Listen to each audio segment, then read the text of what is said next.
दिशा सालियांच्या वडिलांनी आता मुंबई हायकोर्टामध्ये याचिका दाखल केली। त्यावरून आता आरोप प्रत्यारोप सुरू झालेत। त्याच सोबत किशोरी पेडणेकर यांनी दिशाच्या आईवडिलांना धमकी दिल्याचाही आरोप करण्यात येतोय। मात्र 3 वर्षांपूर्वी 22 फेब्रुवारी 2022 मध्ये जेव्हा किशोरी पेडणेकर दिशा सालियांच्या आईवडिलांना भेटायला गेल्या होत्या तेव्हा नेमकं काय झालं त्याचे व्हिडिओ लोकशाही मराठीकडे आहेत।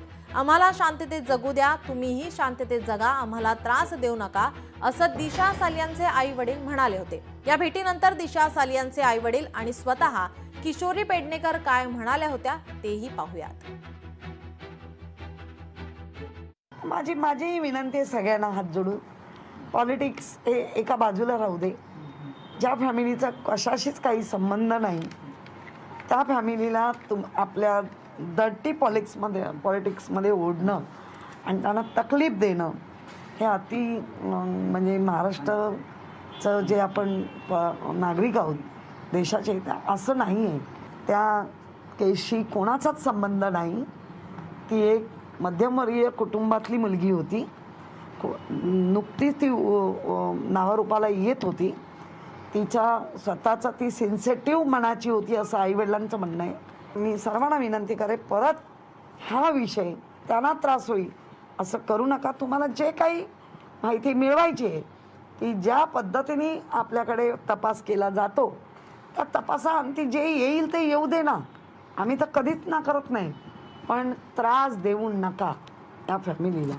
हमें अच्छा होएगा करके ये लोग हमें बदनाम कर रहे हैं, बच्ची को बदनाम कर रहे हैं। हमारे बच्ची को वो गई उनका तकलीफ हम झेल रहे हैं, लेकिन ये लोग का क्या ये है हक है उनका हमें बदनाम करने का।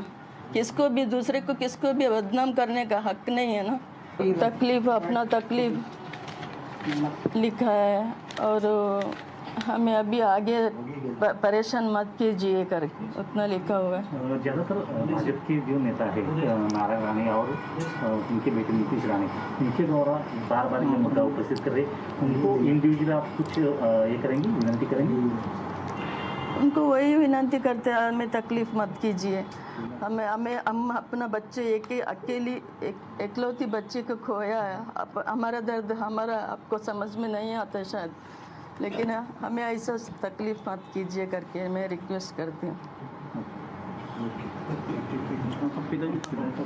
बस हम लोग को जीने दो, बस शांति से जीने दो, उतना ही खत्म है।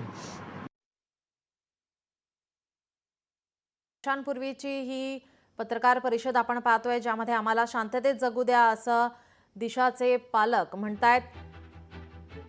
पेडणेकरांनी दिशाच्या आईवडिलांसोबत भेट घेतली होती आणि या भेटीचा नंतर पत्रकार परिषद झाली होती। आम्हाला शांततेत जगू द्या असं दिशाचे पालक म्हणाले होते। लोकशाही मराठी ऐका, पहा, जागरूक रहा।